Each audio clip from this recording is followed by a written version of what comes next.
Prezados amigos e irmãos, nós estamos aqui hoje, 1º de novembro de 2024, para mais um Pôr do Sol. E hoje nós iremos falar sobre um assunto de suma importância, que é comunicação. Todos os assuntos são importantes, mas parece que alguns se sobrepõem. Comunicação é um deles. Vamos orar?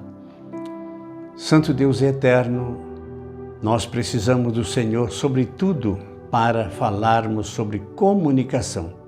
O Senhor se comunica conosco e o Senhor Jesus é a própria comunicação, porque é o Verbo, é a voz audível de Deus para nós. Nós nos entregamos em Tuas mãos e pedimos que o Espírito Santo nos ilumine para isto. Em nome Teu pedimos agradecidos. Amém. Comunicação é o nosso assunto de hoje. Vocês sabiam, já perceberam com certeza que a comunicação é base para praticamente todas as coisas. Quando a gente se comunica bem, as coisas dão certo. Quando a gente se comunica mal, as coisas não dão certo. Quem é a excelência da comunicação? Jesus é a voz audível de Deus. Para conhecermos a Deus, não precisaria de Bíblia. A natureza e a própria razão diria ou nos dizem que há um Deus.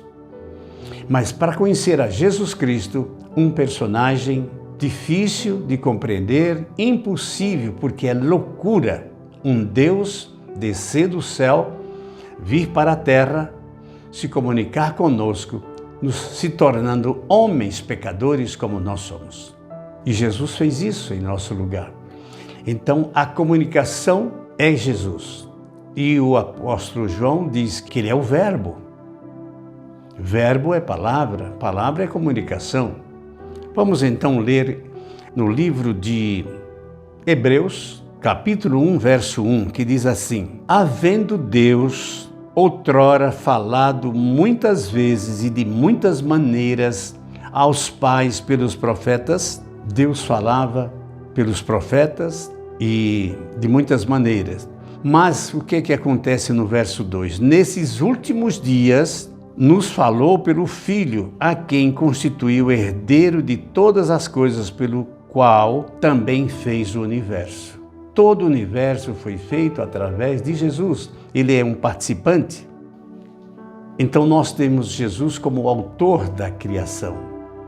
E é interessante que quando ele fazia o homem, ele disse, façamos. Se ele disse façamos, é porque não estava sozinho. Deus Pai, Deus Filhos e Deus Espírito Santo estavam na criação do homem. Façamos o homem a nossa imagem e semelhança. Como nós sabemos, como nós vemos, a maneira de comunicar é necessário que seja bem elaborada. A comunicação, ela não é só necessária, ela é imperativa. Quanta gente se deu mal por comunicar-se mal, e ainda hoje nós passamos por isto. As brigas, as desavenças, as guerras são feitas pela má comunicação. Eu diria, como não é então entre os cônjuges, namorados, noivos e casais, se comunicam mal, um fala uma coisa, o outro entende outra, pelo egoísmo, pela falta de compreensão, pela falta de paciência. Vamos levar isso a sério? Em Provérbios 21, 23, nós vemos o seguinte: o que guarda a boca e a língua guarda a sua vida das angústias e dos problemas. Vou repetir. O que guarda a sua boca e a língua guarda também a sua vida ou a sua alma. De quê? Das angústias, dos mal-entendimentos.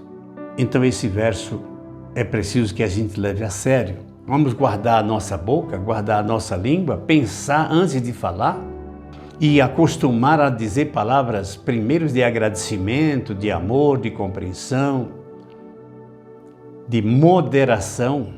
Se nós pensássemos um pouquinho antes de falar, procurando compreender, fazendo outra pergunta, talvez aquele que está falando conosco, para que ele possa então até ter a oportunidade de corrigir o que ele está dizendo.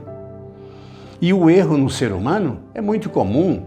o ser humano, ele anda fazendo tolices, anda pecando, anda ofendendo, porque nós temos egoísmo, falta de humildade, falta de amor, de conhecimento. E que tal uma pessoa falar daquilo que não conhece? Vocês já viram isso? E quando a gente fala como que corrigindo alguém de algo que ele pensa que conhece, ele se dói muito? E muitas vezes, então, eles nos respondem sem amor. Comunicação, meus prezados, é imperativo que nós tenhamos a ciência da comunicação. E a gente vai ver em Eclesiastes 12, versículo 13 e 14.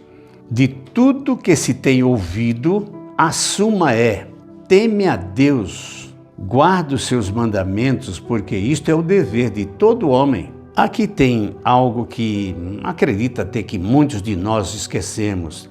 Você sabia que quando a gente guarda os mandamentos de Deus, a gente se livra de muita coisa ruim? Quantos são os mandamentos mesmo? 10, sabemos disso. Cobiçar é o último. Tanto a mulher quanto as coisas, o marido ou as coisas do próximo, isso é pecado. E quando alguém nota que está sendo cobiçado, isso traz problemas. E o 9º mandamento, que é não falar mal da vida alheia, não levantar falsos testemunhos. E como é fácil falar da vida dos outros. Isso causa problemas. Quando você guarda esses mandamentos, você está se protegendo, está se comunicando bem. E que tal do 8º mandamento, que é não roubar, não furtar? E não é só tirar coisa dos outros que significa roubar. Você sabia que uma época, eu não sei agora, no Japão se pagava um 14º salário para o funcionário que não fumava, porque enquanto ele fumava, ele estava roubando o tempo da empresa. Ele fumava uma carteira de cigarro por dia, 20 vezes ele tinha que ir ao banheiro. E mesmo que ele voltasse logo, mas eram minutos roubados ao trabalho. Eu digo para você que muitas vezes a gente pensa que não rouba, que não furta, mas o nosso tempo, tão precioso, vale mais do que dinheiro e não é possível se recuperar. Vamos tomar cuidado em aproveitar o nosso tempo para aquilo, para louvar a Deus, aprender mais dele. Deus leva em consideração o tempo. A gente volta a falar daqui a pouquinho ainda a respeito disso. O 7º mandamento, não adulterar. Adulterar é além de fazer amor com aqueles que não são nossos. Aí vem o não matar, que é o 6º mandamento. Matar não é só tirar a vida. Jesus diz que aquele que pensa mal contra o seu irmão já o matou. O 5º mandamento é honrar pai e mãe. Quanto você está fazendo mal quando você se comunica para falar mal dos seus pais. E os 4 primeiros mandamentos, já falamos deles aqui, que o primeiro é ter um só Deus verdadeiro, Deus criador do céu e da terra. Não adianta deuses que não criaram, que não fizeram do nada alguma coisa pela palavra. O 2º mandamento não é apenas não adorar imagens, não adorar coisa nenhuma, não venerar coisa nenhuma que foram criadas, somente o Criador merece.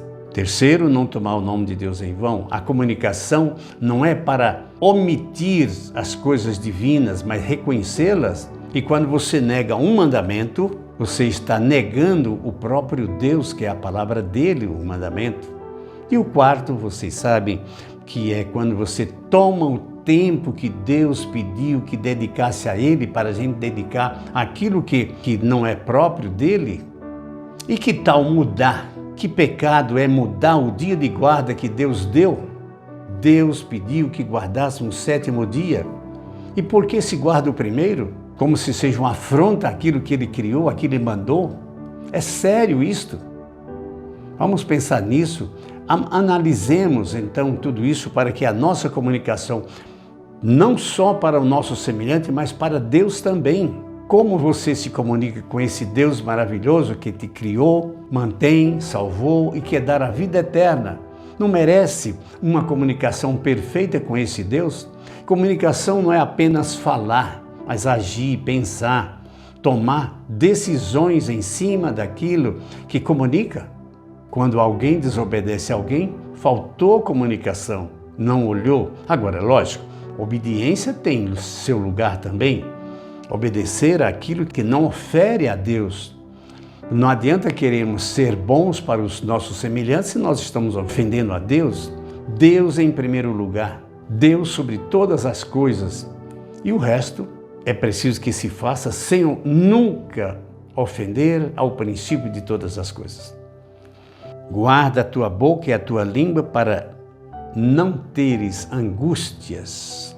Prezados amigos, vamos cuidar da nossa comunicação em todos os momentos, que isso fará bem a nós e a todos aqueles que nos cercam. Esse é o nosso desejo. Vamos orar. Eterno Pai, muito obrigado, estamos pelos teus cuidados, toma-nos em tuas mãos, dá-nos a tua proteção, é o que te pedimos por Jesus. Amém. Feliz sábado para vocês.